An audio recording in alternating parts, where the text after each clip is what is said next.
in Tantric philosophy and sacred art, bridging textual tradition with the symbolic language of iconography.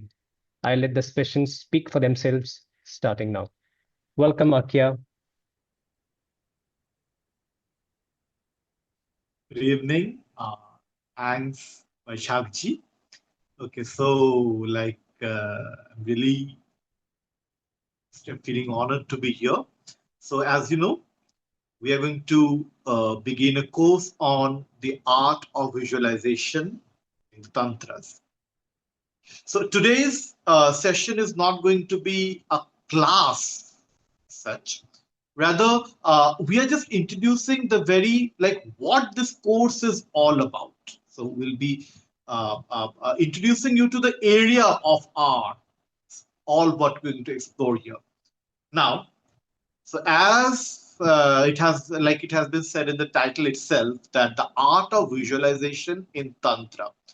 Now, the very term Tantra is enough to trigger your all different weird imaginations. So, what do you mean by Tantra, by the way? So, the first thing that come to the mind, like black magic, supernatural powers, like human skulls smeared with vermilion, as you see in like all these popular media. And even when we were enrolling the students, somebody even asked that, would we be, would you teach Vashikarana or the Prayogas of Tantra?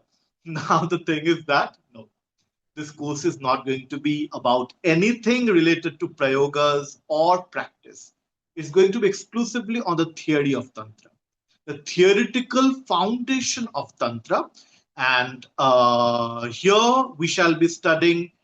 Particularly, our focus would be on how visualization constitutes a central element in any form of tantric sadhana, which even extends up to tantric, the iconography of tantric deities. As you know, the Mahavidyas, you have the Dashamahavidyas, the yoginis, 64 yoginis, or even more than that, then the Matrikas. So each one of them has her own distinctive features. Now, all these are grounded on certain, there is a theoretical matrix behind. So that's what we are going to explore in terms of this, like in course of this, I mean, all the 7 days long sessions. Well, by the way, so I always prefer interactive classes, and I would always be inviting you to come up with questions, which I'll be, after the lecture is over, I'll be taking questions, like whatever questions you have, please don't worry about whether the question is going to be silly or not. Assuming that those who are joining the course, they know nothing about the subject. So they'll be having all different kind of questions. So we are like, please don't hesitate, feel free to answer, ask them. Another thing is that since, as I told you, we're going to study here about the iconography, not just the iconography, the whole, what we call the whole zone that is constituted by this element of visualization in any form of tantric practice. Now, you also have the yantras. Are you familiar with the yantras? What are the yantras? Each deity in Tantra has his or her individual yantra. A yantra is a diagram. You have the Sri Chakra. Hopefully, you've seen the Sri Chakra. The Sri Chakra is a yantra. That is called the Yantra Raja. So, each and every deity has his or her respective yantra, which is the diagrammic, well, that is a cosmic mapping. The cosmic mapping, or rather mapping of the energy patterns that is generated when a deity is visual, and the deity's physical form, how it is related to the yantra, how are yantras related to the bijaksharas. Of course, I won't be revealing the bijaksharas, but these are the matters that we shall be discussing here.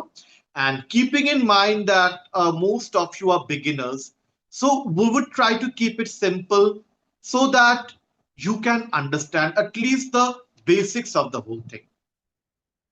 Now, just tell me one thing. Like, well, have you ever wondered? Well, this is a question which I also asked in the video that was uploaded for the trailer of this whole course. That when we talk of deities, say Kālī or Tripurasundarī or Shiva, Vishnu, Durga, whosoever, who are these deities? Why do they have? I mean, why do they have? I mean, that specific. I mean, a certain like each deity has his or her specific appearance, specific aura, specific vibe. Who are they? According to some, according to more like some, I won't say theories, but some views. The deities are like some alien creatures. They dwell in some distant planet, I mean, some distant world, some different world, and they're like aliens. So I don't remember the name of the book. There's a book in Bengali. The other deities, aliens, somebody who like some creatures who came from some distant planet. Another view is that, well, deities are like entities who inhabited this world long back, long before, like just randomly throw a number of years, 3,000 years, 5,000 years, they used to dwell here, like in this world. Okay, now they are gone. Something related to the past. And now they are no longer present. Okay, they used to be here. Or now they have gone to some other world. This is another popular view. Thing is that this is not how, at least Tantra, understand. Like this is not at least the tantric understanding of deities, that how Tantra understands its own pantheon of deities. Rather, here we shall be exploring whether there is something profoundly symbolic about these. We are required to dive deep into the depths of our own. ఎంత దొంగమండి అయినా దానికి face చేయాలని అనిపిస్తుంది ఇంకా. Pardon? నువ్వు లేనప్పుడు confident బతకచ్చు ఇప్పుడు. Pardon? Okay. Like whether in order to understand the deities, we need to dive into the depths of our own consciousness. Something within us, not outside us. Now, when we come to the term consciousness, now this implies a lot of things. What do you understand by consciousness? Because we are familiar with this whole concept of the conscious mind and the subconscious mind, the unconscious mind, whether it's related to that or not. So this is one more point we come to. Now, we'll be addressing each of these questions. Now tell me one thing. When we think of the absolute, call it, well, we mostly refer to the absolute as God. So call it God. Now, is the absolute with forms or is it formless? Is it formless or is it with forms? Now, in most cases, we're familiar with the concept of a formless absolute. Okay, now, again, a question remains. What does formless mean? Does formless mean that there is absolutely no, it is totally devoid of forms? No forms at all. What does formless mean again? Or it means something deeper, something else. Does formless exclude form? Or does it include form in a different way? Does it involve forms? Does the term form, like the formless, what you call formless, it involves forms in a different way? That is another question. And here, we shall be going into a comparative study between the doctrines of Advaita Vedanta and the doctrines of Kashmir Shaivism or the Shakta Tantras. Now we should keep in mind that Advaita Vedanta has its own understanding of form, nirakara. When we say nirakara, without form, okay, fine. But here remains the question that how would Advaita Vedanta understand it? Advaita Vedanta would say that, yeah, the absolute is beyond name and forms. Beyond means without. So there are no names and forms, there, full stop. But the tantric understanding is a little different. I mean, the philosophy of the Kashmir Shaivism, or even the Shakta Tantras, the philosophy is basically non-dualistic again. But the implications, there is Advaita in both Kashmir Shaivism and in Shankara's Vedanta. But the implications of Advaita, implications of non-dualism is different, are different in these two cases. And this is what we are going to explore in detail in the very first class. That how is the non-dualism of Advaita Vedanta different from that of the Tantras? What do we mean by exclusive non-dualism and inclusive non-dualism? Okay, is it ever possible that the absolute can remain formless even by involving forms? Even by having forms, it can remain formless. Even when it is having, the form itself can be formless. For example, when there is a popular song by Ram Prasad Sen in Bangla, which says Tara Amar Nirakara. And in multiple other songs, it refers to the goddess Tara, Kālī, as Nirakara. And even the texts are replete with, the tantric texts are replete with verses which say that she is beyond forms, beyond Achintyami Takara Shakti Sparupa, Gunatita Nidvando Bodhaika Gamya. But again, it is referring to a specific deity. How can a deity be formless? If it is a deity, it has to be formless, means like it has to be with forms. And if it is formless, it has to be formless. The two are like two opposite poles. How can it be both at the same time? Whether at all it is possible to be both at the same time. This is what we're going to explore in the very first class. Just take an example that you are looking at, like you have opened an image in the computer screen and you're zooming it. Keep on zooming it, keep on zooming it, keep on till the pixels break. Will the form remain form? Will the form remain a form, or will it become formless? How are we to approach forms? How are the forms to be approached? Are they to be just treated as mere the lower manifestations of the absolute related to the phenomenal world, but as the moment we transcend the world, no forms remain?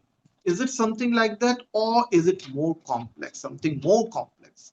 Because there's a verse in the Mahanirvana Tantra which says, Sadhakanam hitarthaya brahmana rupa kalpana. Sadhakanam hitarthaya. It is for the sake of the upasakas.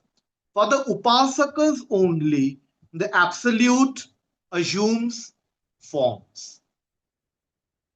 Now the thing is that, what does it mean that for the upasakas? Because the upasakas means us. Now we are within the realm of names and forms, aren't we? So for us, is it possible to approach the formless at one jump? How can then, and that is in order to, so that we can attain the formless through a gradual evolution of consciousness, the absolute assumes forms. Now the question, it says the Sadha Brahmana Rupa Kalpana. Forms of the absolute are imagined. This term imagined is very important. Forms of the absolute are imagined. Now the next question is, okay, in that case, why do you have this multiple number of forms, this whole pantheon of deities? You have Vishnu, you have Shiva, you have Krishna, you have Durga, you have Kālī, you have Tripurasundarī, you have Tara. There could have been one form only. We all could have concentrated on one form and we could have reached the absolute, the formless absolute. Now, we need to keep in mind that since it's sadhakanam hitarthaya, it is for the welfare of the sadhakas. Now, each sadhaka has has an exclusive temperament, a cultural upbringing, a geographical position, to say a physical, psychological constitution. My psychophysical constitution is different from yours. Yours is different from his or hers. Every single individual has a different psychophysical constitution, which is to be contextualized in terms of his or her cultural positioning, his or her geographical positioning, what kind of upbringing he or she had. Now, is it possible for everybody to think of the absolute in one specific way? Or for different temperaments, like some people are accustomed to non-veg food. Some are from the vegetarian belt. So two persons, one is from the vegetarian belt and one is from the non-veg belt. So can they have the same path of spirituality? Or the paths have to be different for two persons because their culture, their food habit, their lifestyles are different. Now, Brahma assumes these forms for the sake of the upasakas. So the forms have to vary according to the temperament of the upasakas. Hopefully you would agree with this. That is why we have all different forms. The Vaishnavas, they worship Vishnu. They have certain set of rituals. The Shaktas, they worship Devi. They have certain set of rituals, which includes fish, meat, wine. The Shaivas have their own set of rituals. Now, and I can talk about the three krantas now. Even Tantras, they divide the whole Indian subcontinent into three krantas: the Vishnu Kranta, the Ashwak Kranta, the Ratha Krantas. Well, you don't need to get traumatized by these terms. I won't be terrifying you with these things. Well, these are certain terms that are applied to the entire landscape of India is divided into three zones, and these terms apply to three zones. And you see, the culture, the food habit, the lifestyles of these three zones, of people belonging to these three zones are totally different from each other. So even the tantras are classified under the three krantas. Tantra, one kranta won't apply to the tantra to the people belonging to the other krantas. So there are certain factors like this. Now, since the forms are assumed for the sadhaka, and as I said that sadhakanam hitarthaya brahmana rupa kalpana. So can anybody imagine any form? I can imagine a form according to my fancy. Somebody having a pair of horns, or say any kind of thing that fits my imagination. It's a weird form. So I mean, making it look more, exotic as possible. Can it be done? The thing is that when we say sadhakanam hitarthaya brahmana rupa kalpana, term kalpana in the context of Brahman assuming forms, then whose kalpana does it refer to? Whose kalpana? Is it the sadhaka's kalpana? The sadhaka can imagine any form according to his or her whims? Is it something like that? Or is this kalpana accomplished by Brahman itself? Brahmana rupa kalpana. Kalpana means Brahma itself imagines these forms. And if it is taken in this sense, that Brahma itself imagines forms for itself, then can we call this imagination a mere, whimsical fantasy? Or just the way, what we understand imagination in the general sense, that something which is imaginary, which has no reality. Is it something like that? Here we come to the second point of our discussion, what we'll be doing in a second class, which is we shall be discussing the whole concept of Vimarsha. How? You need to keep in mind two terms. Although today you can just hear them, we shall be discussing in detail in the respective class.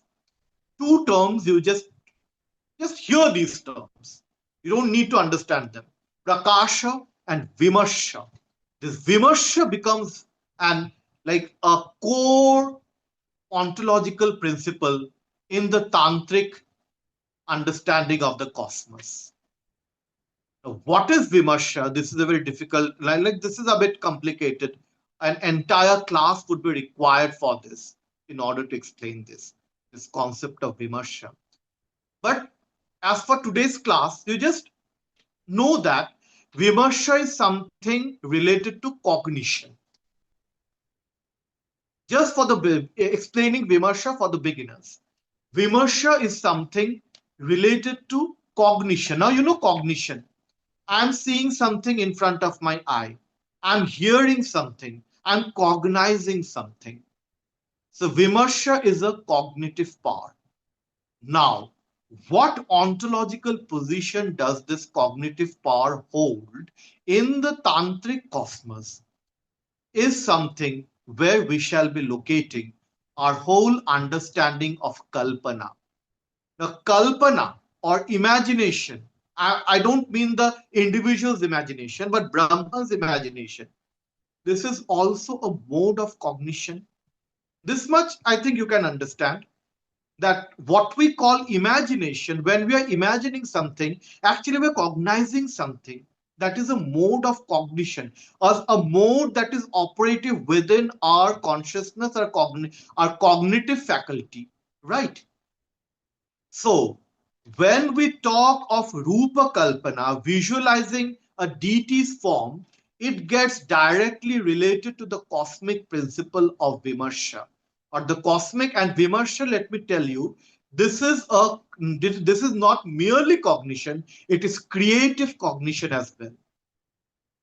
The very act of creating, the very act of multiplying myself, let me become many, from one I become many, ekoham bahusyam.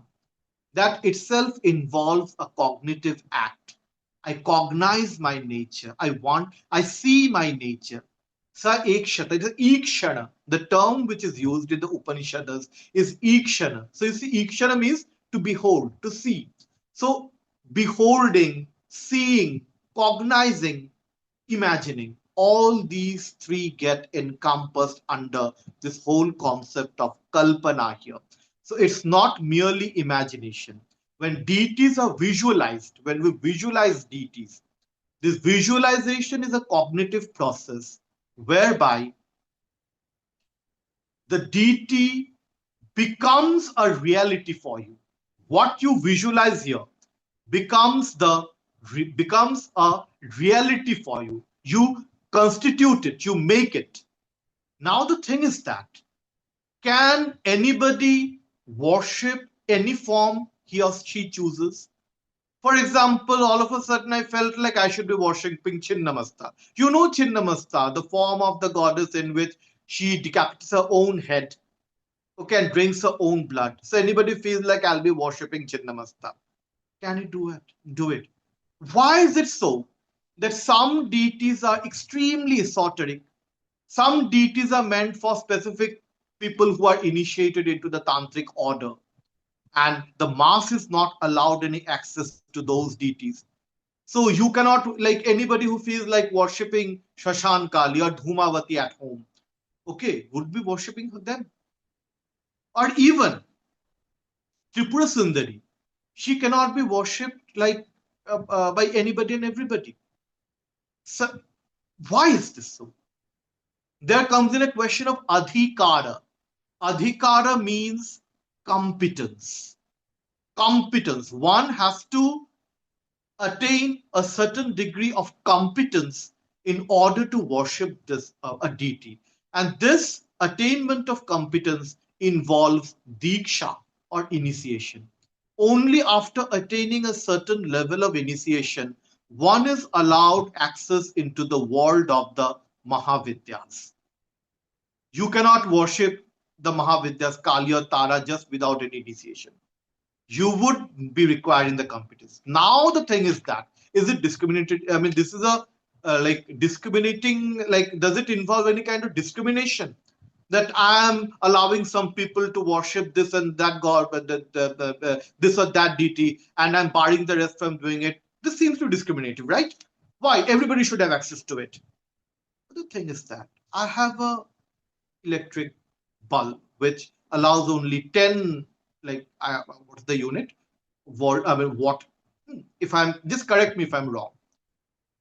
All of a sudden, I feel like passing a 440 watt into it. What will happen then? It will burst.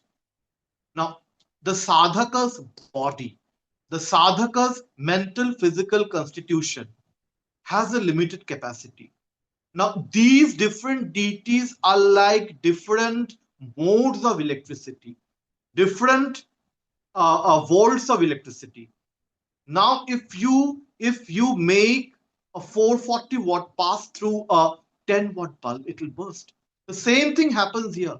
A tremendously high energy, tremendously powerful energy, if that is made to pass through the unripe body, someone whose body has not attained that level of competence to hold that power, to, like, the circuit is not ready, and you pass the electricity through it, what will happen?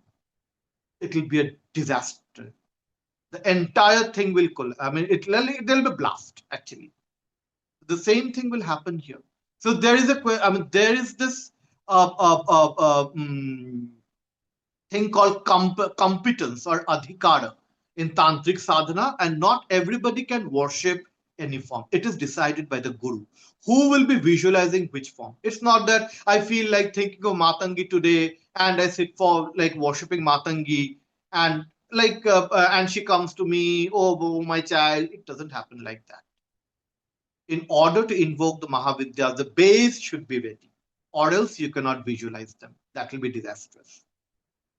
Now, one more question is, you have so many deities, so who is the highest one?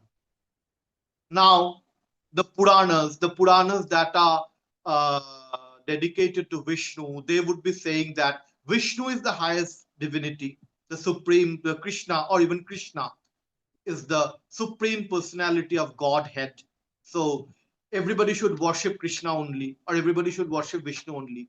The Shaivas would be saying that no, Shiva is the supreme deity, you should be worshipping Shiva only. The Shaktas would be saying that no, you should be worshipping Devi only. She is the supreme divinity, that is the supreme form, and all are, well, even if not the other, well, admitted that everybody is one, they're not different. Ultimately, it's ekam sad vipra bahuda vadanti. Still then, one form is supreme, one deity is supreme, and the rest are its emanations, manifestations, lower manifestations, or anshas, parts and portions. But one deity is supreme, and in most cases, it is my Ishta Devi is the supreme one.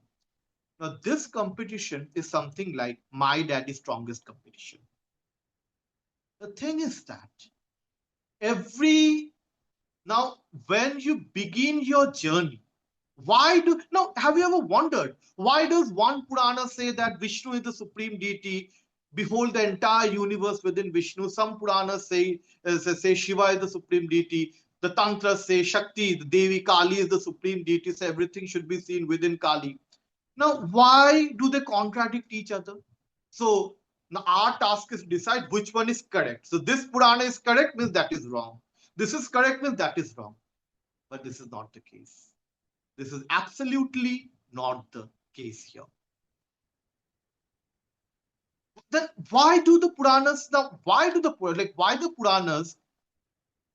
say that this deity is supreme, that deity is supreme? Is that when you begin your sadhana, you concentrate on one exclusive form, be it Vishnu, be it Shiva, be it Kālī. Now that is decided by the guru. You concentrate on one single form, and as the journey begins, the more and more you enter into that particular form, into the world of that particular deity, there only you and like you are undergoing the journey, like from the form to the formless. That single deity only will begin to expand its horizon. Its horizon, like its magnitude. You'll be seeing the deity under a greater light, bigger light, where ultimately you will be seeing that the entire cosmos is within that particular deity. Vaishnava would be seeing that within Vishnu there is the entire universe. The Shaiva would be seeing that within Shiva there is the entire universe. The Shakta would be visualizing that within Devi there is the entire universe. And then all the other deities will be seen within that particular deity. You don't need to run from one deity to the scoring good marks in my examination. I worship Saraswati. For money, I worship Lakshmi. For protection, I worship Durga. For this, I worship Shiva. For that, I worship Vishnu. No. Worship one only. Any one. And within that one, you see all the rest appear, like all are there only within that one particular deity. Your own Ishta Devi will become Saraswati for you when you will be preparing for the exams. She'll become Lakshmi for you. She'll be becoming Vishnu for you. She'll be becoming Shiva for you. That is how you're supposed to visualize the deities, not as exclusive, one different from the other, one different. Yeah, at the initial stage, every deity is separate from the other. And finally, when you reach higher stages, the higher stages of sadhana, you see that the deity being within the form transcends the form, or the form transcends itself. Can you imagine a stage where there remains no binary, even between the form and the formlessness, where the form becomes formless and the formless becomes form? Can you imagine such a stage? The sadhaka towards the at higher stage of sadhana, the sadhaka reaches such stages where when forms and formlessness cease to be at odds with each other. So here we see that forms brackets almost like I'll be discussing it in some later section when I'll be doing when I'll be dealing with the whole question of abstract and figurative art in the tantras. Honestly speaking, in the Indic traditions, there is no binary between abstract and figurative art. Why? Because ultimately, when the form expands itself, the form assumes a cosmic dimension. It breaks out of all its limitations owing to time and space. The form transcends the limitations of time and space, and abstract and figurative, they flow into each other. In the Indic traditions, we don't have this a binary that something is. Now when you look at the yantra of a particular deity, when look at the Sri Chakra instead of the icon of Tripurasundarī, it seems to be abstract, something like not having an anthropomorphic form, means human-like form, hands, feet, eyes, ears, and others. It seems to be something totally abstract. A yantra doesn't seem to be a character as such. But that yantra itself is the deity's form. The yantra condenses into the physical form of the deity, the anthropomorphic form of the deity. And the deity expands into the yantra. And the yantra further, it crystallizes into the mantra, just sound vibrations. Can you imagine sound vibrations becoming a form with hands and feet for you? Just certain vibrations of sound within your consciousness. Those vibrations are assuming a form for you. Those vibrations are becoming a form for you. That is the magic of Tantra. How form and formlessness flow into each other. They are not exclusive categories. That is what they are. That is how they are to be visualized. And that is what we are going to explore in this course. Now, when the deity is visualized according to the Shastric injunctions, according to the prescription of the Guru. As I told you, visualization does not remain mere imagination, but visualization becomes a process of materialization. The deity materializes within you, within your body. Now, I'm coming to the question of the body here. How is the body? Why is the body so very central to tantric visualization. Now, usually in most Vedantic discourses, you come to hear that the body is totally is a source of bondage, that the body is the cause of all kind of worldly, this phenomenal existence. So all what we need to do is to renounce the body. We need to renounce the senses. We need to renounce the all our worldly enjoyments. So these things are to be, renounced. You need to avoid your sexual pleasures. You need to avoid this. You need to avoid that. No, no, no, no. Always a thou shalt not. There is a no, a big no over everything. But Tantra imposes no such no. There is no no in Tantra. Tantra says yes. You can embrace the body. You can embrace your senses. You can embrace your mind. You can embrace your ego. You can embrace your intellect. These are not illusions. These are what you are actually made up of.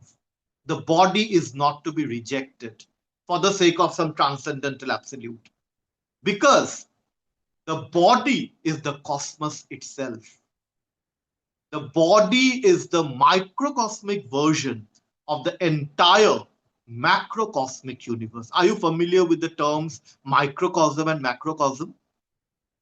That is, the body is the micro version, the entire cosmos compressed into a tiny unit that becomes the human body.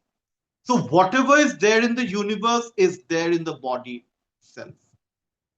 The body is not just a piece of, something just, oh my God, it's only flesh and clay, sword, dust to dust. Let it die, it will just perish, let it go. It's not something like that. The body contains everything. Even the supreme consciousness is contained within the body. The supreme energy. Can you ever imagine that according to the Tantras, the total energy of the universe, I repeat, the total energy of the universe is contained within the body.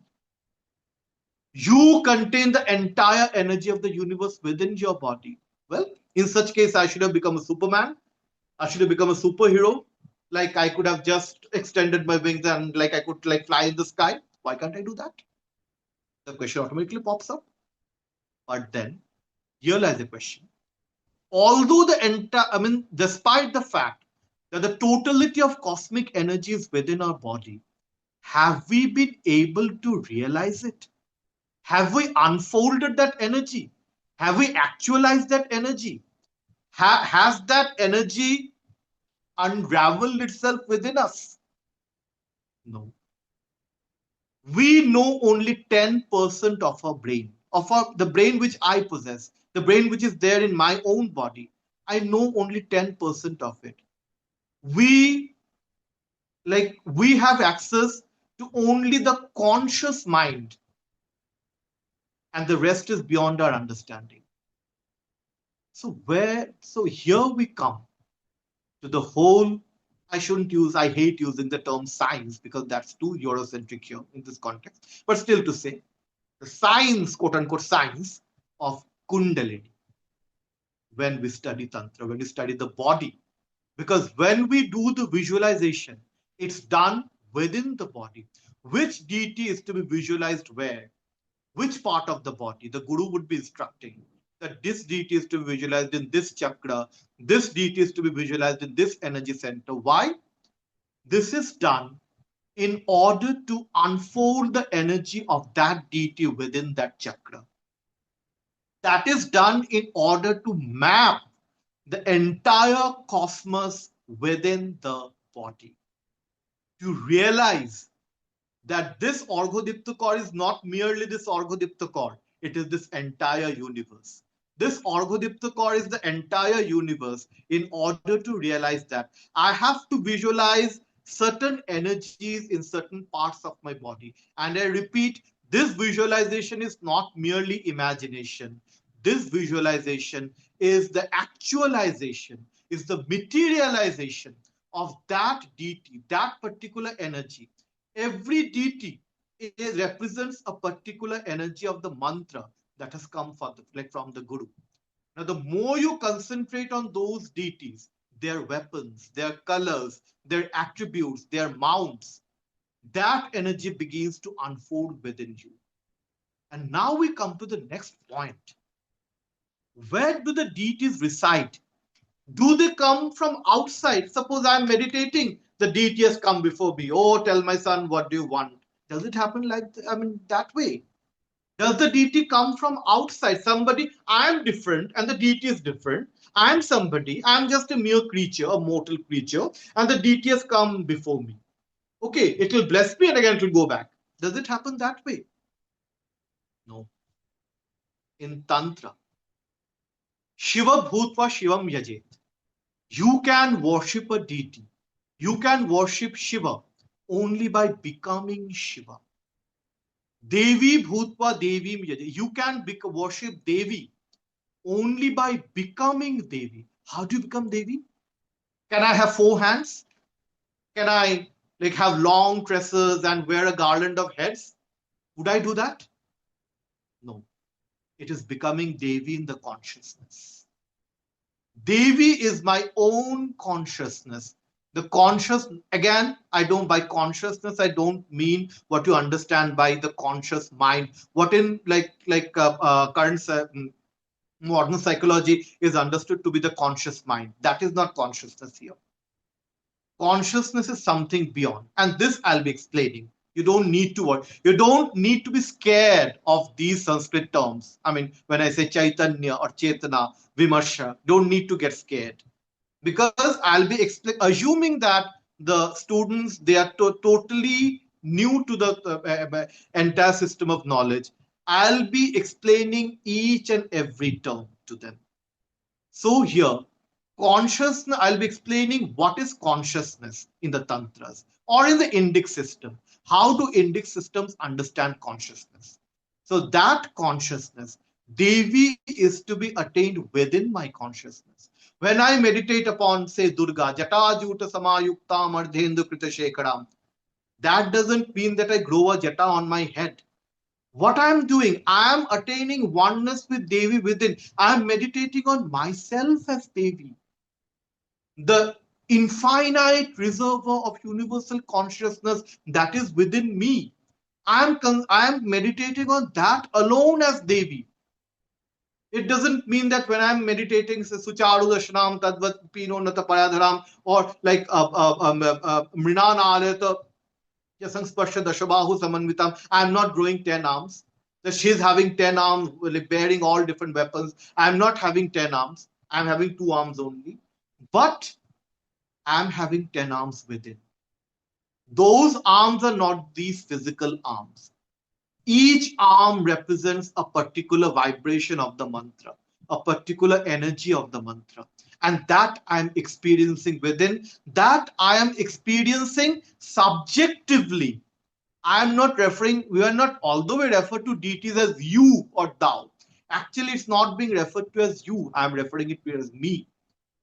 So I come, you remember the Vak Sukta in Rig Veda, which says, Aham Rudre Virvasavishtaram Yaham Aditya Iruta Vishwadevai, that I am all the 11 Rudras, the Ashtavashus, the Dvadashadityas, the Ashwini Kumars, Vak Rishi, the daughter of Rishi Ambrina. She had the experience of herself. She experiences her own self as the supreme universal consciousness. She addresses herself as Aham, but not this limited body. This Aham does not refer to the limited body, but to the supreme all-pervading consciousness that is residing within the body, that is residing beyond the body, that is residing in everything. So I'm identifying with the deity within. Not that, well, it of course it does. No, the problem is that like we grow up with stories of like when we hear about great saints or avatars or sadhakas who perform like and stories about their sadhana. Oh, my Ma Kālī came and like she helped Ramakrishna bind his fence, or Ma Kālī came and had food from Sri Ramakrishna's platter. So, like Ram Prasad fence or Sri Ramakrishna's platter, Ma Kālī had food. Well, Sri Ramakrishna's Kālī or Ram Prasad Sen's Kālī are not just that. For them, Kālī is an infinite, Kālī is something beyond everything. And all what you see as a girl coming or helping him to bind the fences or having food from the plate, these are just some external manifestations of her Leela with them. But these don't define what Kālī meant to them. Kālī was ultimately their identity with Kālī was beyond all these, I shouldn't say worldly or mundane, but dualistic plays. A girl coming, helping in the form of my daughter, helping me to bind the fence. Okay, and then realize that this was Kālī. Okay, she does come for this dualistic sport because she is Leela-Mayi. Her Leela can happen at the non-dual plane and the dualistic plane as well. But then this dualistic Leela should not, limit our understanding of divinity, limit our understanding of how the divinity comes to an upasaka. Sri Ramakrishna's Kālī was ultimately Brahma. Kālī Brahma act. He experienced his own inner self as Kālī. I am Kālī, and she is infinite. She's not without form. She is formless. Again, less within quotes, implying whether this less means without forms or something that includes forms in a different way. But then, having the grace of a deity is not just, I sat for meditation, a deity came to me, she was having 4 hands, she was having these weapons. That is a very lower stage of visualizing the deity. The ultimate aim, that is not at all the goal of sadhana. The ultimate goal of sadhana is to realize the deity within, to become one with the deity, to attain a non-dual identity with the deity within one's own consciousness. And this visualization, as I shall be proceeding with the course, then you can see that it begins with the visualization of external objects. When we are offering puja, for example, I pick up some flowers in my hand. I see that I'm somebody, I'm having the flowers in my hand. I'm offering it to an idol, which is different from me. But what happened before I offered this flower? Well, when does an idol become a deity? When does an idol, when you look at an idol, when it is merely an idol and when it is a deity? When is it a deity? There is a ritual called prana pratishtha. It is a ritual through which the upasaka installs his or her own life force into the image, into the idol. And then only the connection is established, and connection of the self within, the consciousness within, through the prana. That my consciousness I see my own expanded consciousness in the deity. And when I offer the flower, when I offer the naivedya, when I offer the water, or when I offer anything, the dhupa, deepa, whatever, I'm not just offering external objects to them. Initially, I can see that I'm offering external objects. Some marigold flower, oh my God, today I got such beautiful garland for my goddess. I got this beautiful food, this delicious food for you. But ultimately, you see, all what is perceptible to the external senses, they translate into inner, into deeper, into something that participates within the consciousness.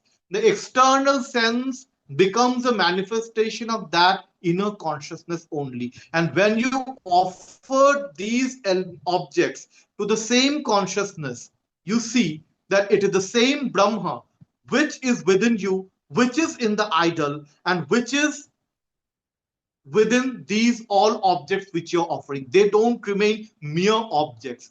They become entities vested with consciousness. They are your own consciousness expressed in all different ways, through all different senses. In this way, even external senses participate in the process of exploring the consciousness. Puja is nothing but exploring your own consciousness. It's a cognitive act. It's a cognitive act. You are cognizing the entire act Where? Outside or within? It's happening within. The entire thing is happening within. You see your own consciousness become the vast canvas where a beautiful painting is being done, like made by your senses, your intellect, your mind. And everything is then offered back to consciousness again. And this whole process is encompassed by visualization. So this much for today. I think I hope I haven't said anything very difficult, but in case you find anything difficult or you have any query, please, please, please ask me. So, Vishakji, are you there?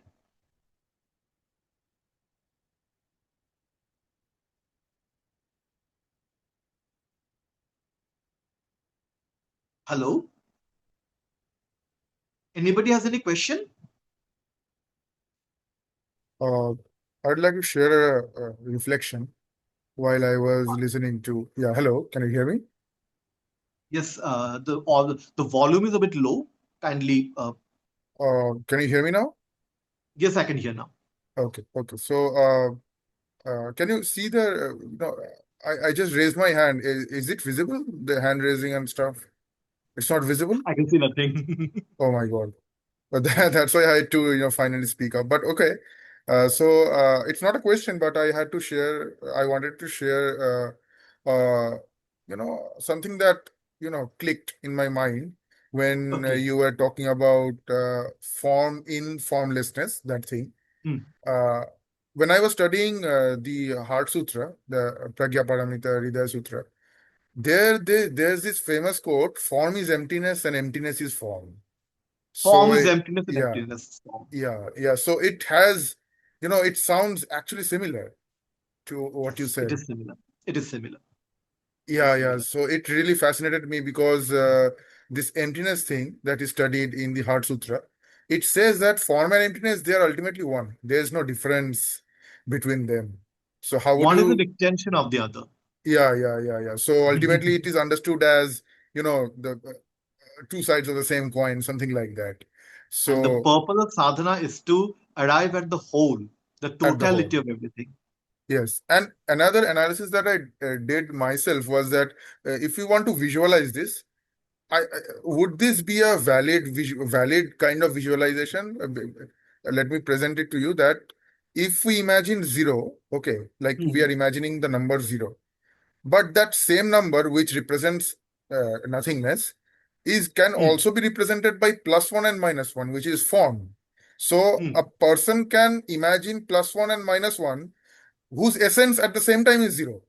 So at the same A time, very it is +1, wonderful way of -1. understanding Yeah. it. A very wonderful way of understanding it. Yeah. That analogy came to my mind. That's why I shared. Yeah. Thank you for your insights. Yeah, it was really wonderful. So, questions, please. Any query you have, please don't hesitate. Please feel free. Only don't ask for prayogas, that whether we can do Vashikarana or not. No. Yeah. Hi, namaste, Arghya Dipta Kar ji. I am Nalini Kant. People call me Kant. Namaskaram. I'm very happy that I have attended this lecture. I've been following your art on Instagram for quite some time, and I have initially the why I joined this was I thought maybe I can also start learning to paint or draw. But I'm a sadhaka. I'm an upasaka. I waited for almost 10-15 years to become a sadhaka, to get the initiation. So when I hear this, I have a doubt. Like I mean, maybe it will get clarified in the next lectures. So the reason why we choose upasana is it seems easier or attainable when compared to vichara of the Vedanta.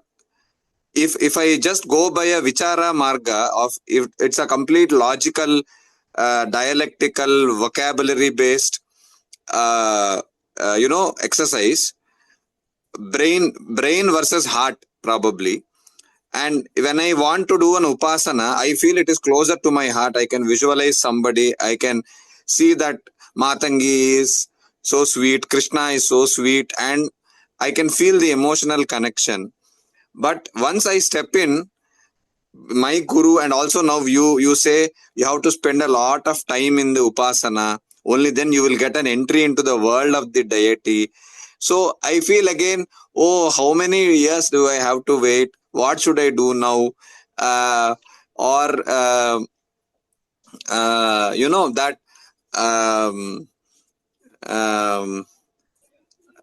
like Patanjali says, Dirghakala Nairantarya Satkara. It's a law, like even Lalita Sahasram also has that word. I am sorry, I'm not able to remember it. So there's a long drawn process of upasana, right? So how do I wait patiently? How do I not get disappointed when I do this? No, we shouldn't be disappointed, because just think of it this way. When you attained your master's degree, how many years did you have to wait to attain that degree? You began at school for the kindergartens, then 1, 2, 3, 4. You passed your school final, then your +2, then graduation, then masters, and then PhD. So, in order to attain a mere degree, you have to wait for such a long time. And here you're aspiring for something which even Sadashiva is waiting for years, for millions of eons. So will it be attainable just at like an instant coffee? Is it ever possible? You're aspiring for something which even Brahma, Vishnu, Maheshwar are not being able to attain. But still, she has given you that mind that you aspire for me. But is it possible that it will happen just like after a couple of years, or just at the wink of an eye? Is it possible ever? Right. You need to undergo rigorous struggle for that. Just think of what you're aspiring for. You're aspiring for the supreme Parashakti, who is Parabrahma. Neither Brahma nor Vishnu nor Shiva have been able to know her completely. That you're aspiring for. Is it possible that you'll be just doing it in a couple of years? Just in order to attain a master's degree, you have to wait for such a long time. Could you say that, oh my God, how long will I have to wait for the mastery? I just want it instantly. It's not done like that. It doesn't happen like that. Yes, I understand. Yes. But you have to be rigorous. There's a wonderful story. Once Narada was roaming around in the world. Then he first met a sadhu. He was like old, and like he was in a very tattered condition, and like he was drooping. And Narada, then when Narada met him, he asked, Narada, please tell me, like, how long will I have to wait to have the vision of Hari? Narada said, fine, I'm going to Vaikuntha, I'll be asking him. Narada went along his path. Then he met another yogi who was dancing. And then Yogi said, Narada, Devarshi, since you're going to Vaikuntha, please inquire from Lord Narayana, how long will I have to wait for, like, to have his vision? Narada went. Then when he heard from Vishnu, he came back. When he visited the first yogi, he asked that, how long will I have to wait? Narada said, 2 or 3 births. Oh my God, 2 or 3 long births, poor me. How long will I have to wait? Oh God, this is very tiresome. That person began to lament. He was lamenting. And then when Narada went to the other sadhu who was dancing, then he asked that, Devarshi, please tell me, how long will I have to wait? Then Narada pointed towards the tree. The number of leaves that you see in this tree, this number of years you'll have, this number of births you'll have to wait. Then you'll attain the vision of Hari. I will attain. I'm happy. He began to dance. So you see the difference? Yes, yeah.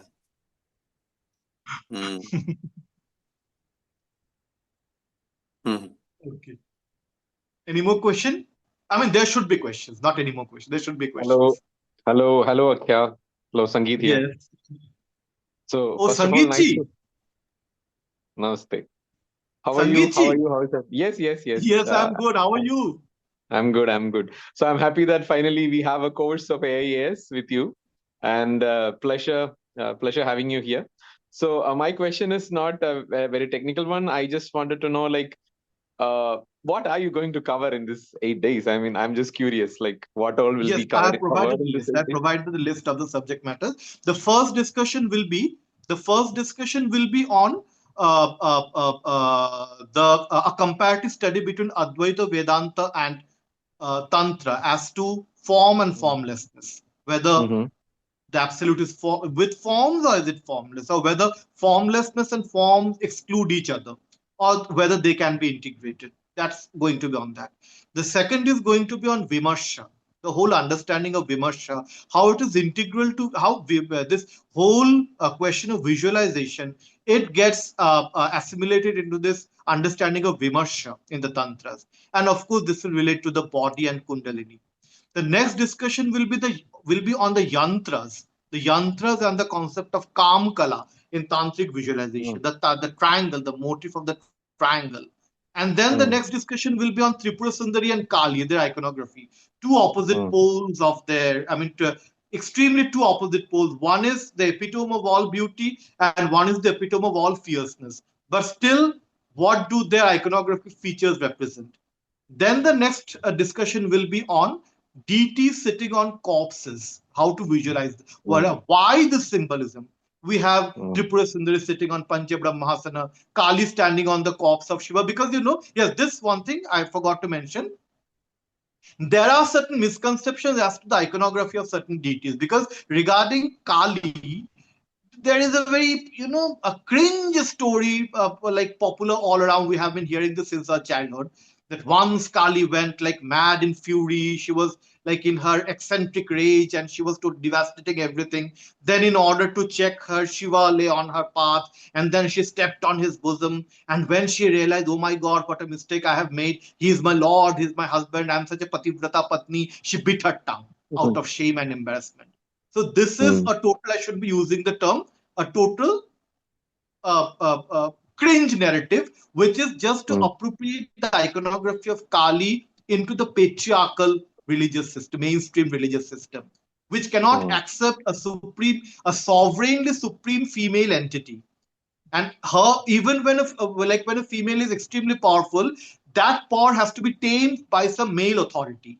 That has to be controlled and contained by some male authority. So that is provided by Shiva. That is how the exclusively goddess-centric elements have been appropriated and distorted by a patriarchal myths and legends that we have all around. Actually, the one who is lying under Kālī's feet is not Shiva. It is Shava. That is Shava. That is the corpse. Shiva minus Ikara is Shava. So why has Shiva become a Shava? Because Shiva can become Shiva only when Shakti is in him. Only when the Ikara is there. Shiva without the Ikara is Shava. The Ikara only makes Shiva into Shiva. And that Ikara comes from Kālī. When Kālī withdraws that Ikara from him, when she has withdrawn that Ikara into her void nature, the blackness, Shiva turns into a corpse. He has no awareness of himself. His Vimarsha has reached its final climax into Kālī, where he has attained that ultimate samadhi. He's lying dead there. And Kālī is then containing both. Kālī then embodies both Shivahood and Shaktihood within herself. And in that state, she is the absolute. She is the Purna Brahma. That is how my guru reads the Kālī, like the Kālī iconography. Okay. So very beautifully it's said. not that a mad woman, out of a frenzy, like frenzied fury, she goes mad, and then to control her, the male has to intervene. It's not like that.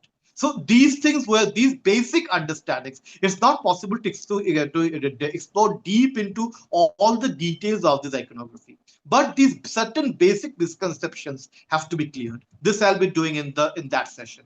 And then in the next lecture, I'll be discussing sexual imagery in Tantra. Why do you have all this sexual imagery? Like Devi and Shiva in sexual postures, and even the postures differ. At times, Devi and Shiva sitting on an equal platform. Sometimes Devi is upon Shiva. Sometimes Shiva is holding her on his lap. Why all these variations in the sexual imagery? And then finally, iconic and aniconic art. These are what we're going to discuss at the end. Okay.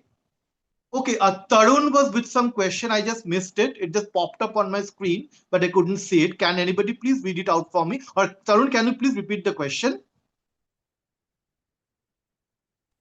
Yeah. So, Namaskar, as you were talking about Adhikara, what made you decide that you have Adhikara to share these topics and host its course? Is it the extensive effort or the time you have taken in gaining the understanding better than a common man, or by some mystic experience or Adhikara given by the deity? Now, the thing is that I won't be discussing anything that would drive me to transgress the boundaries of my adhikara, because I have my limitations. My guru has given imposed certain limitations on me. I won't be talking about bija mantra, bija aksharas, because that is not allowed. That is, I mean, nobody has the adhikara to do that. So keeping in mind the adhikara fact, I think I have addressed your question.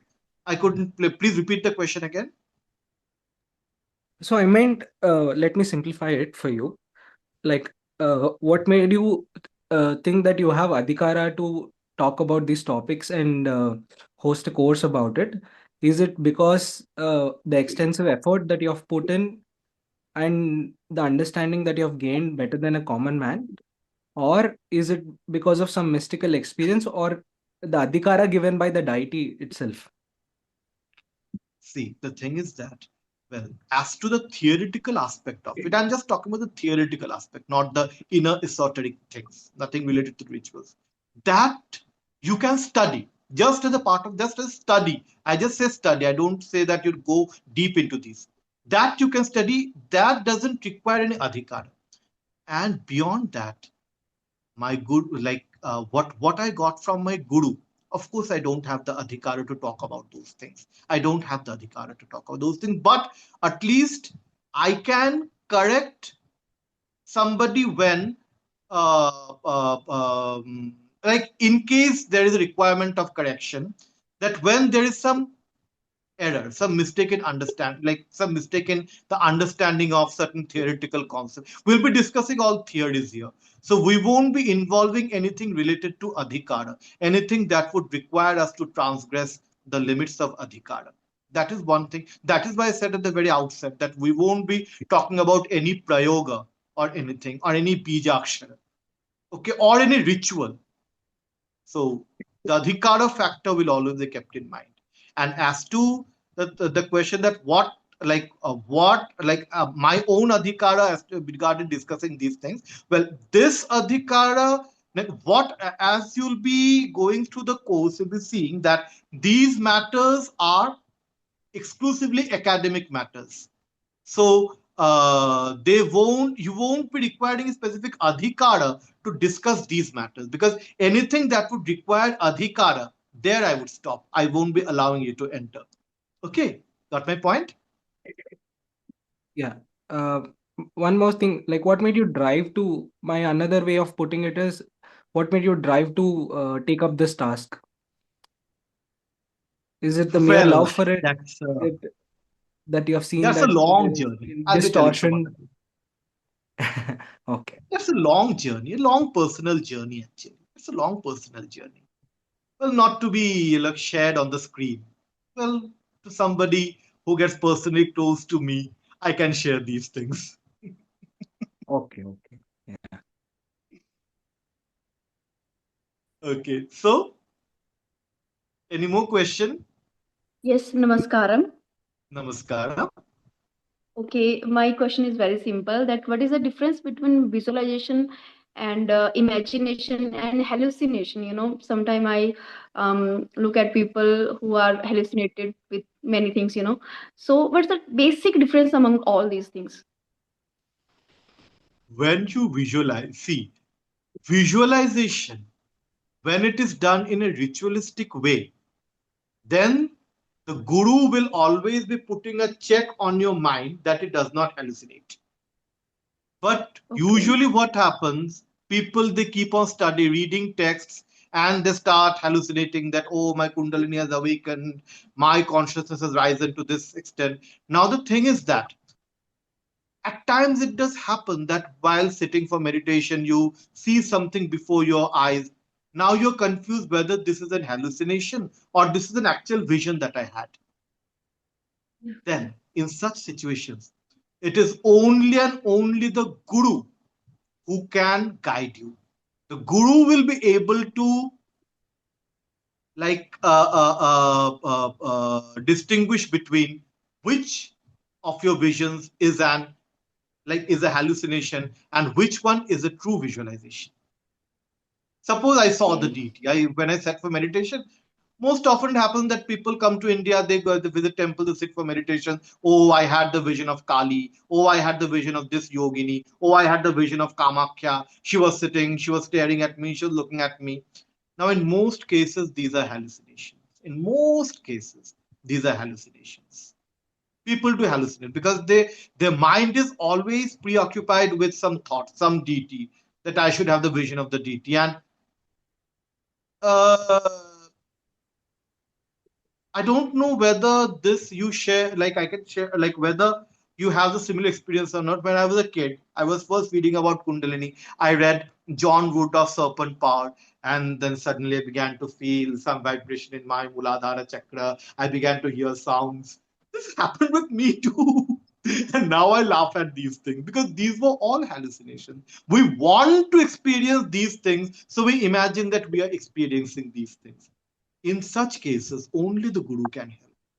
The Guru will be able to say that, look, this is an hallucination. No, this is a real vision. Okay? Okay. Namaste, sir. Namaste. Sir, as per the Kashmir Shaivism living lineage is concerned, would you please enlighten upon the gurus or the masters, enlightened masters who teach these things? As of now, who is your guide and all?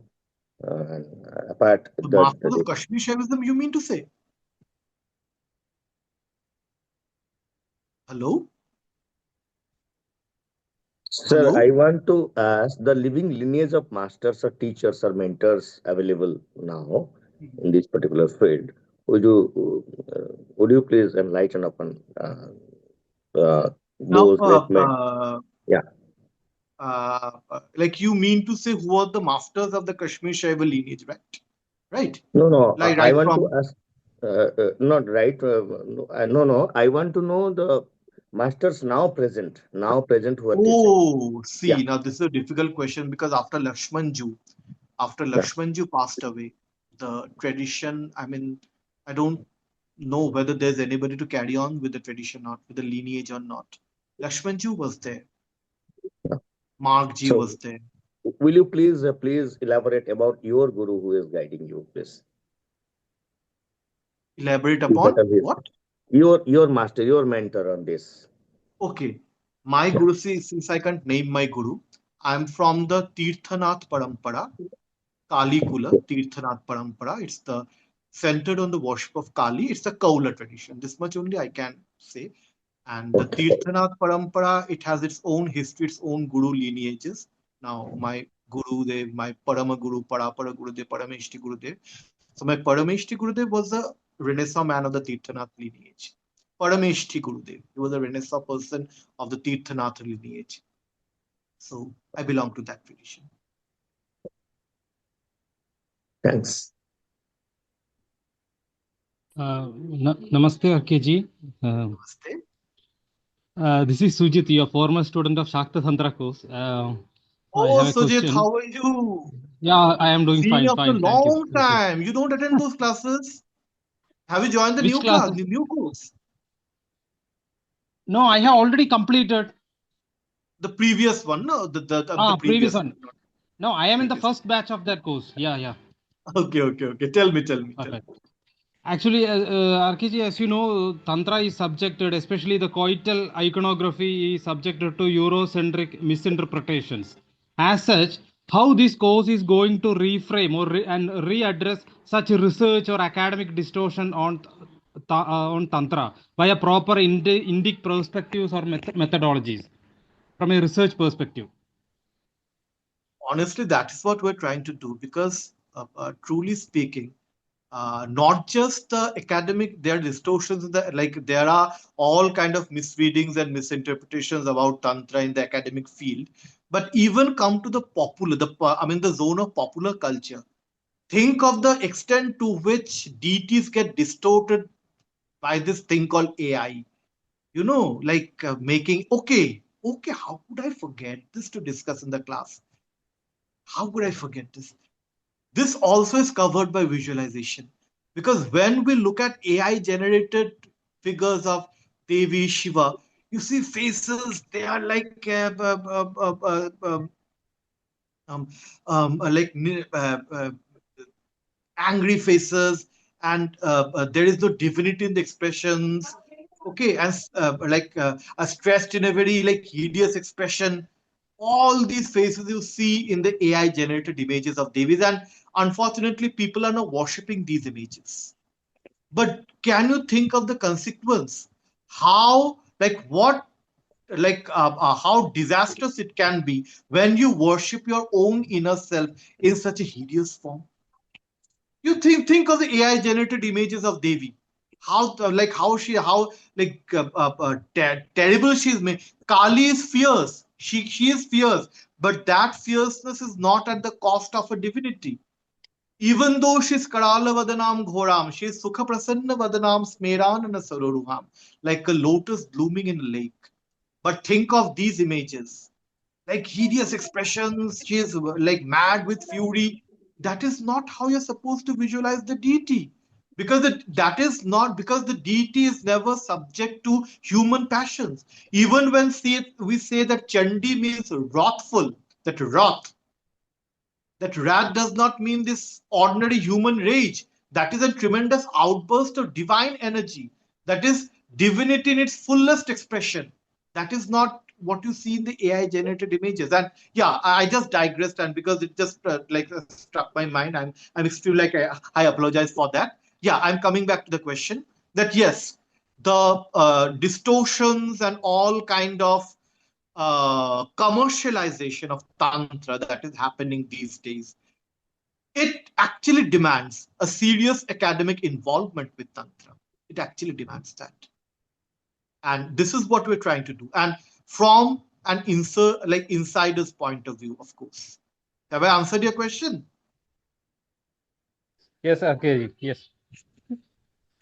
Thank you. I mean, this is what you wanted to know, right? Yes. Sorry, I just digressed to that a bit. In this regard, we strictly need an academic approach.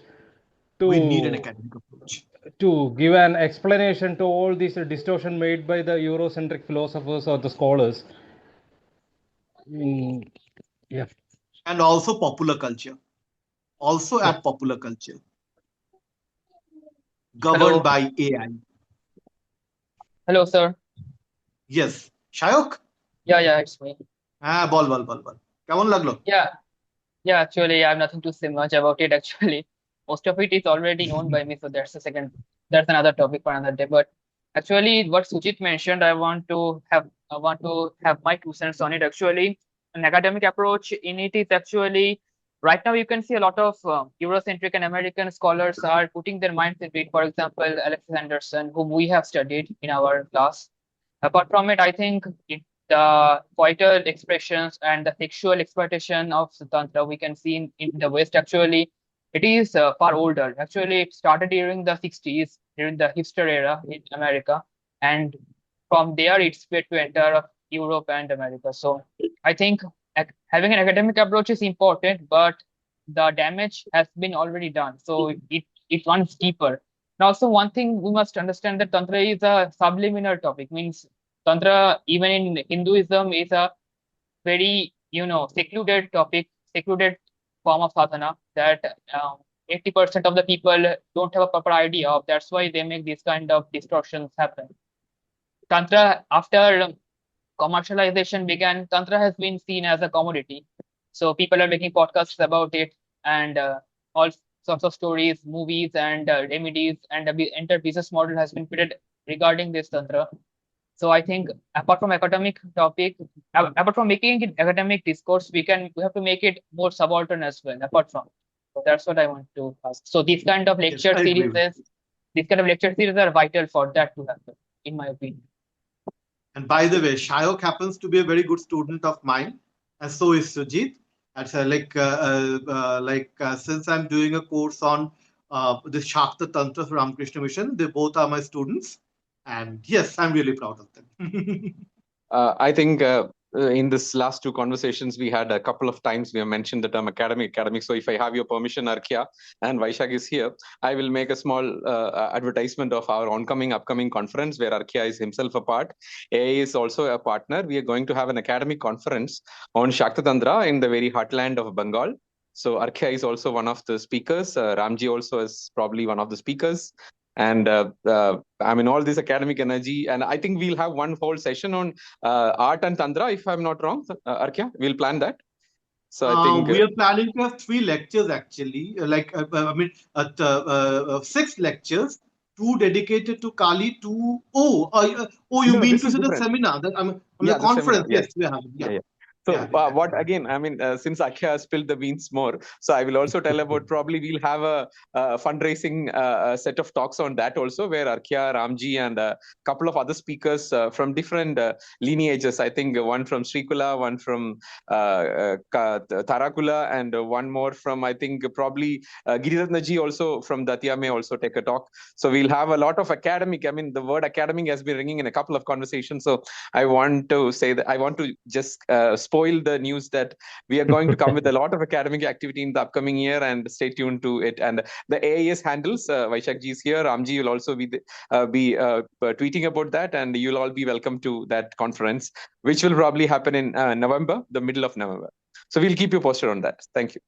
And also, I had a addition to one of the things that has been said. Like Arghya had mentioned that the lineage of Shaiva Gurus. So that's a very controversial topic of yes and no. But in one of his videos, Swami Lakshmanju himself, when he's asked that when you go away, who will give us the initiations? What will happen to us? And a kind of a helpless state, somebody was asking him. So he literally points at the camera and says that my voice and my videos are there. I can always initiate you through this. So that kind of a message he gives, it's kind of a cliffhanger kind of a message he gives and leaves us. So I believe the Shakta lineages, the Shaiva lineages will never completely vanish in one form or the other. Through people who are among us, who are between us, it will always revive and come back to us. This is my hope, and I think the picture. Yeah, sorry, I interrupted you. Sorry. No worry. Yeah, you can continue. And the happy side of the picture is that Shakta lineages are still flourishing. Shakta lineages are continuing actually all over India, Bengal, as well as South India. But I believe that even the Shaiva Parampara, I think it can never go away. I mean, it can have its ebbs, rises, falls. But I believe that the Shakta Gurus will come back. The Kashmir Shakta Gurus will come back among us one day or another, because even a lot of people, I think, leave. Even Sharada Bettina Baumer, she has a direct transmission from, if I'm not wrong, from what do you call Swami Lakshmanju. She's still alive. I mean, the direct string. I don't know if she has the ordination for giving the initiation. I don't know, but I believe that it will never go away from us. It may be having a low, but it will come back. That's what my feeling is. Just to add to it, I think there'll be more surprises on the way. I mean, there'll be people. Time has to reveal by itself, I believe. Yes. And, anybody has any confusion regarding anything that has been discussed today? Any term you haven't understood, or any point which has gone over your head? Anything? Please feel free to ask. I don't have a confusion, but I do have a question about the text that you're using. I'm a PhD student, so that's like one of the academic aspects of it. So I'm very curious, what texts are you using, or if there are any texts that will resource our process? I'll be providing the text after every lecture. Okay. Oh, wonderful. After every lecture, I'll be providing the texts. That's perfect. I'll be sending it to the group, WhatsApp group. We'll be following the Kam Kala Vilasa, the Pratyabhigya Hridaya, the basic text. We can't go into much extensive ones. The Kama Kala Vilasa, the Pratyabhigya Hridaya, then the Yogini Hridaya, the Nitya Shorashi Karnava. Okay. And then as to Kālī, some Lakshman Ju's walks on Kālī, we'll be discussing them. The Kalika Stotra, the Saundarya, when it comes to the visualization of the goddesses, Saundarya Lahiri, these are the texts we'll be discussing. I mean, a lot more. I think the last 1 minute is the biggest advertisement for the course. I'm sold. Which one? This last 1 minute of what you just said. I'm sold. I'm joining. I think, sorry to jump in. Sorry, somebody was speaking. Yes, I wanted to ask a question. I know this is on visualization and vimarsha and so on, but I'm actually a scientist, a biologist who studied Ayurveda also. My question, I see a lot of things in Ayurveda, which I'm starting to see parallels in Tantra with, like how Tantra has developed and Ayurveda has developed, of course. Lovely. So I was wondering whether you would be able to address any of those things, like because you do have classes on the sexual iconography. I was thinking that, well, maybe when the class happens, then I can ask the question, like the specific question, about how the body is seen in Ayurveda, which most Ayurvedic colleges, of course, don't teach about it, but we have to get it through the more spiritual sides of it. So how the body is That's going seen to be and how complementary, like your study of Ayurveda and what we're going to discuss in the class about that, like tantric understanding of like sex and the body. So they're going to complement each other. It's going to be Yes, I holistic don't. study. Yes, it would be, because I don't entirely understand it.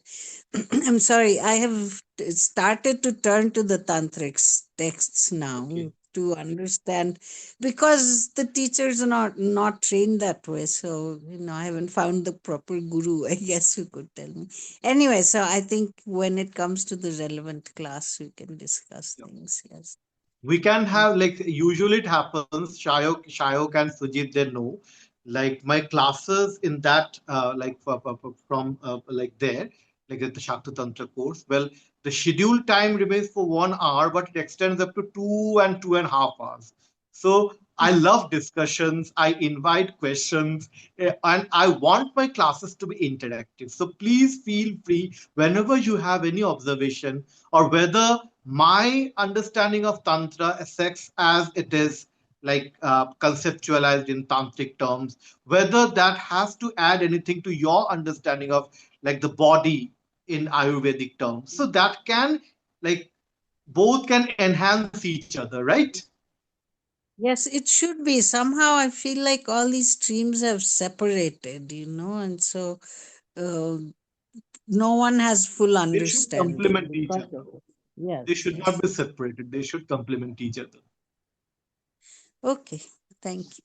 Thank I'm you. looking forward to your And classes. any more questions? Yes, please. Okay, there are a few more questions on the chat box. If we have time to, I don't know whether people are still there. Yes, we have time. I have time. I have time. I don't know whether I have time. Yeah, so I always don't have time. If you can just call through it, maybe I don't have the visibility to it. I just got locked out from my laptop. So if you go to the chat, you will see some. From my device. I think the one question, the last question in the chat was about the adhikara of whether That was Arghya is addressed, taking yeah. the adhikara. Yeah, that is done. After that, it is all good night messages and thanks messages. 1 second, just let Thank me you, also Sanjay. look at the end. Yeah. It's I'm not seeing a question. If somebody else is noticing something, they can just. I'm not seeing any questions after that. But if you have any question, anybody, I'm here. If anybody has any question, you can please ask. Namaskaram. This is Nalini Kant again. There was one question by which said, why was Puja has been outsourced to Pujari?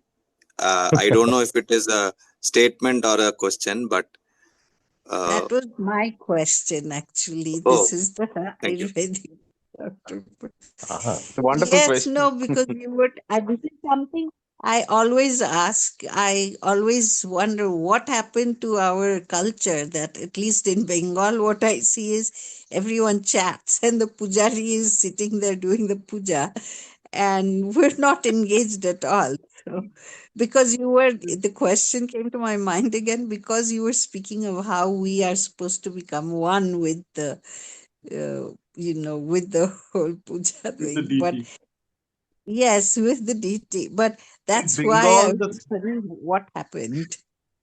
in Bengal, the scene is horrendous. I mean, the whole scenario is horrendous. These pujaris, they don't even have the basic trainings. Usually, the purohit, what we call as the purohit, well, this applies to public worship in the smarta form of worship, not the tantric form. That there is one purohit. Now, since the yajamana is not directly able to communicate with the deity, the purohit will be connecting the causal body of the yajamana with the deity, but that again has its own basic rules. No, just Namo Vishnu, Namo Vishnu, Namo Vishnu, and just after a few minutes, chalo Anjali diye dao. I mean, this is what happens here.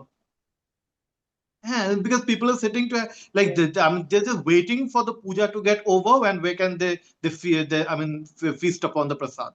I mean, that is what they keep on waiting for. So the pujari again, they keep on like the pujari has contract at multiple places for puja, so he has to finish it off. Like he has to like hastily finish the puja, like wind up everything soon as possible, and he would be concluding the puja and rushing to the next house. This is the scenario in Bengal, be it Saraswati Puja, be it Lakshmi Puja, be it whatsoever. But this doesn't happen in Tantric Puja. Here Puja is totally different. Here you cannot hire a pujari, or here you cannot hire a purohit. Tantric Puja has to be performed by yourself only. After you attain Diksha, Purnabhishek particularly, you cannot hire a purohit for your puja. You have to do it by yourself. Otherwise, you won't be able to undergo those experiences with it. Okay. Correct. That's my thing. That is my question, is because it's such a horrendous thing in Bengal now. Though everything, even marriages, shraddhas and everything, Marriages everyone are chats. more about photo shoots and less about the rituals. No, but this has So you happened for put the many sidur decades. 1,000 times in order to get a good click. Right. Yes. No, but this has been going on for decades. I mean, so that's why I was wondering what the historical thing is. That there's no. Okay. Anyway, let's be more Yeah. serious. There was There was one more another. question. It just Let popped up me on come the with the screen. last questions, maybe. From the discussion, we came to know that the Deepayan? deity. Ha, Deepayan. Bol. He's again my student. Yes. Bol. So my question is, like, there are many spiritual aspirants who are doing spirituality independently, maybe taking the help of online available videos or something. But what I came across, in this lecture, that guru is the only one who will give you the deity that you can visualize. So it's not depend on my choice, right? So this visualization without a guru or practice is not possible then. See, Ishta Devi means the chosen deity, but chosen in what sense? It's not, suppose, how can I choose a deity? Well, I just felt a kind of fascination towards Krishna today. For a couple of days, I kept on doing Krishna, Krishna, Krishna. All of a sudden, my interest shifted to Tripurasundarī. I got into Shrividya, Shrividya, Shrividya. Our mind keeps on shifting its choices, So it's not the, rampant mind's choice that defines the Ishta here. It is which deity is there in you. Every individual has a deity within himself or herself, whether you're aware of it or not. That's a different point. Task of the guru is to find that deity who is within you. and your mantra will, and the deity, because now it's a very it's a very sorry sight everywhere that the disciple first decides, I need Mahashorashi, I need Vidyaragi, who can provide me this mantra? I'll be approaching that guru. That is not how it happens. You surrender to the guru will be finding out which deity resides in you, and accordingly the diksha will be like you will be given initiation into the mantra. Not that, oh, I rushed to this guru today, okay, I asked for this mantra and I take diksha under him or her, but in case he or she refuses to give the mantra, I leave the guru and I shift to another guru. No. This is something which has happened because, I mean, owing to tremendous commercialization of Tantra nowadays, and this unlimited access to all different reading materials and all different gurus.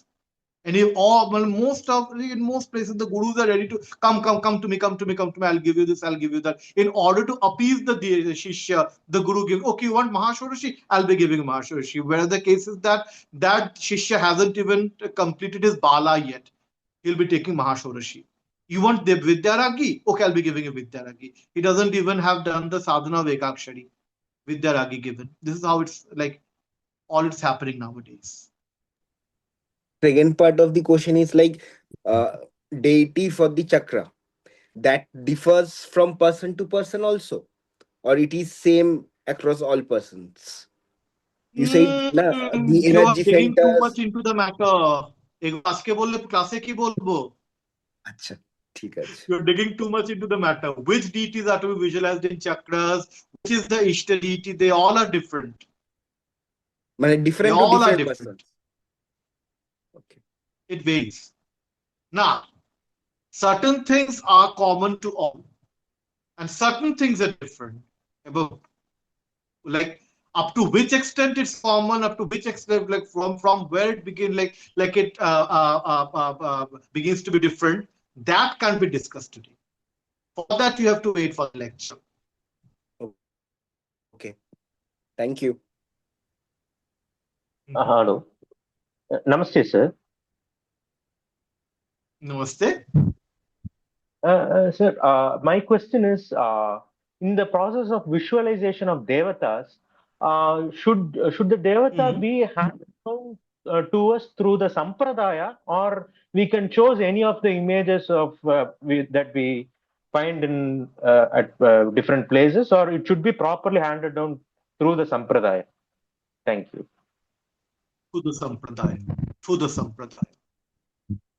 Yes, sir. Without the sampradaya, you can't have anything here. You have to belong to a sampradaya. Okay, sir. Thank you, sir. I have another question if I'm allowed to ask.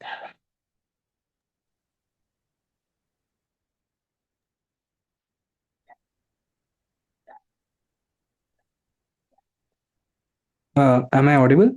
You are audible. I don't think Arghya. Yes. Yeah, I Okay. think Arghya has left the chat. Maybe some technical issue. I don't know. Yeah. If he doesn't return in a couple of minutes, then probably we'll wind up. I'm sorry, who was it speaking? Was it? I couldn't recognize your name. Tarun. All right. Yeah. Probably you can just put it in the chat. I'll just pick it up from where we left off, right? Or if are you already part of the other full course? Maybe you can take it up there. I haven't joined yet. I haven't joined the full course. It's not fully restricted. Okay, then this is your last window of hope.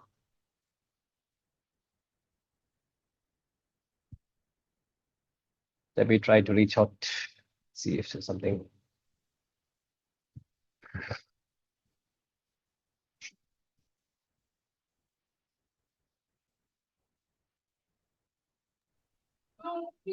അത് കുഴപ്പമില്ല വേണ്ട ചൂടായി.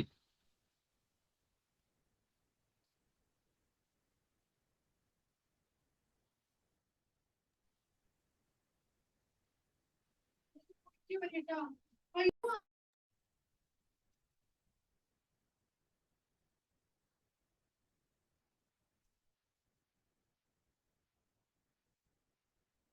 not sure he's not responding. I'm could even the messages are not delivered.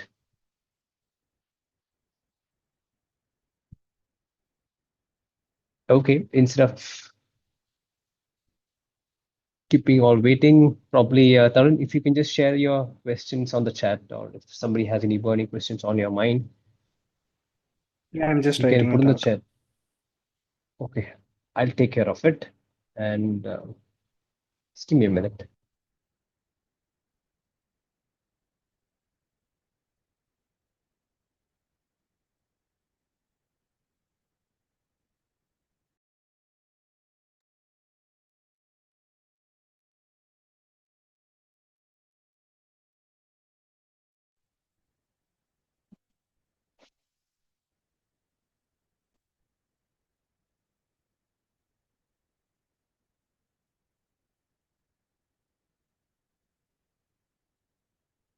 Can you hear me now?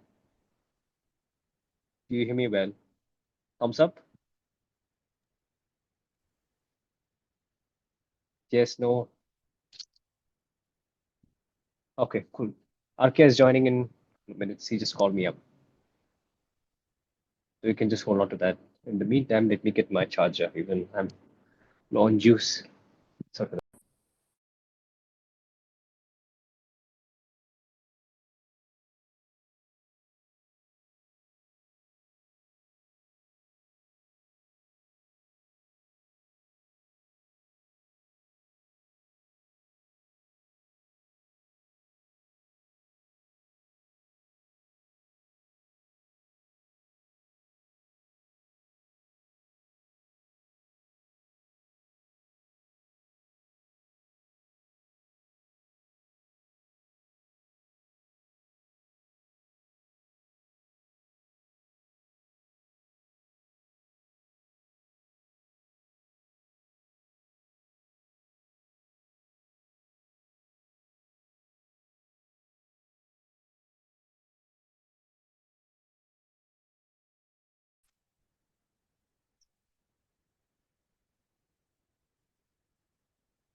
Extremely sorry, I just got disconnected. There was some technical issue with my phone. Okay, like with my Zoom app. Okay, so are you there? We can hear you, Arghya. Tarun was waiting to get his question Okay, answered. okay. Tarun has some Maybe other I'll just question, hand right? up. Yeah, what's Yeah. the question? What's the question? Let me check. Okay, he has mentioned in the chat stating that in Mantra Anushtanam, Parajapa, even mantras are visualized. Can some light be shared on this topic? And it is said to be more effective than Mansika Japa. Is it true? This will be no, this is actually totally decided by the guru which form of japa you're supposed to do, or which form of japa is prevalent in your parampara. That depends upon that. Like you cannot decide. The guru will be instructing you how to do the japa. It's totally up to the guru. Okay, I don't see an acknowledgement that answered. I have another question, Arghya. It's from, I don't have the name, it says Shivoham. It says, will you be using Bhavanopashad while discussing about visualization of Tripurasundarī? What's the question? Are you going to be using Bhavanopashad while discussing about Tripurasundarī? Using? Bhavanopashad.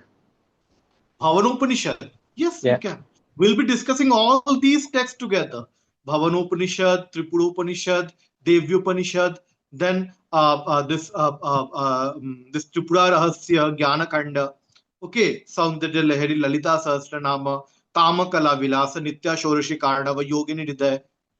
So, no problem about that. How the icon is interpreted in different texts, all these will be doing. I hope that's acknowledged. Yeah, that would be it. We don't have much in the chat. Okay. So any more question or any more query from your side?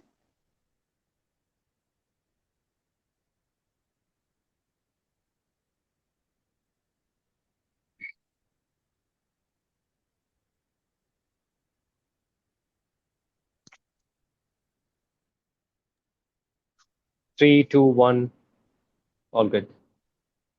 Okay. I think it was equally exciting for me, Arghya. I mean, firstly, I missed a couple of your session while you were in the Krama seminar. It was a Okay. great opportunity Please for tell me to. Avinash asked me, please tell me what is Tantra? Basic question. Okay, this I think I should answer. What is Tantra? Okay. So as like at the very outset, I asked you whether what do you mean by Tantra? Whether black magic, supernatural powers, Vashikaran, all these weird prayogas or not. But actually, the term Tantra, it comes from the root tan. Tan means to weave, the act of weaving. Now, Tantra, in the general sense, it refers to any system of knowledge. Tantra is basically a system of a knowledge system. So, for example, we have the term Ganatantra, Prajatantra, Pitritantra, Purushtantra, this Nadi Tantra. So, everywhere the term Tantra refers to a specific system. Now, here, in this specific context, yes, you need a book for beginners. Everything will be provided for you. Don't worry about that. Yeah. So here, just listen to the meaning of Tantra now. Here in this context, when we use the term Tantra with the dhatu, the root term tan, weaving, we refer to a specific knowledge system that integrates worldly existence with the higher spiritual consciousness. Usually, in most systems, worldly existence and spiritual consciousness are polar opposites, right? In most systems, wherever there is yoga, you cannot have bhoga. In order to attain yoga, you have to abstain from bhoga. Or if you indulge in bhoga, you cannot have yoga. Everywhere there is a a polarity, a binary between the two. But Tantra is such a system where bhoga yogayate, bhoga becomes yoga, yoga becomes bhoga. The material world itself translates into supreme consciousness, and supreme consciousness becomes embodied for you. And then only we come to this whole play of form and formlessness. Forms become formless, and formlessness, the principle of formlessness becomes a form for you. The body becomes transcendence, and transcendence becomes the body.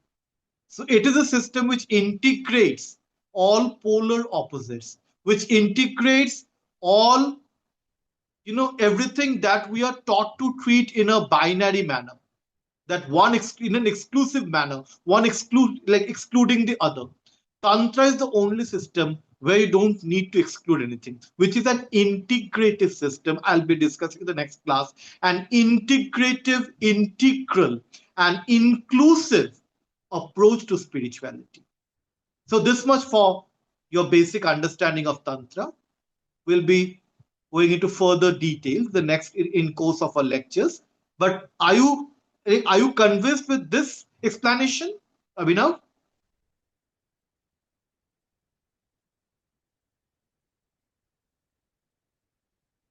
Okay. So any further question?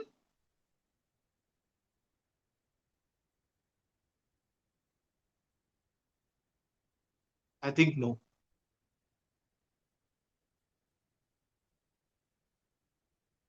Yes, it's a good concept. You'll be enjoying it.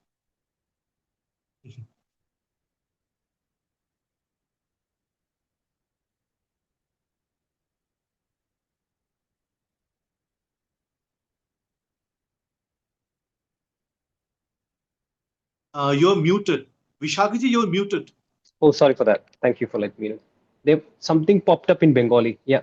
You did it? What's there? I don't know. I can just see saw the screen. Actually, the messages don't come here. Yeah. No, that was an old chat. I think that was the That was an old latest. chat. I mean, from the order, it was. I think that was addressed from Sayank. Yeah, so that is good. Yeah, it is basically I wrote in Bengali that formless becomes form, that shloka of Pragya Paramita. Rupanya Thank you. pithaka shunyata shunyata na pithaka rupam yat Yes, rupam that shunyata ya shunyata tad Pragya Paramita Hridaya. Yeah. That's Sayan, it. thank you for sharing. And if you intend to share more such, maybe you can just translate it because we have global audience. That really Yeah, no help, problem. including me. I will translate it from now on. Awesome. I think that was it. So the question answer session is over. Or do you have any more question? I think there's no. I mean, we don't have any more question. 3, 2, 1. Done. All right. Thank you so much, Arghya, and everyone for joining in. We are open. We have the registration open until tomorrow. So those who have joined the session and would like to continue further, you're free to choose that, and I'll be happy to onboard you. And I'm a humble student, Arghya. I'm also learning from you, and thank you for having me as well within the community. So looking forward. Right. Shubharatri. I'm sure. Shubharatri. Good night.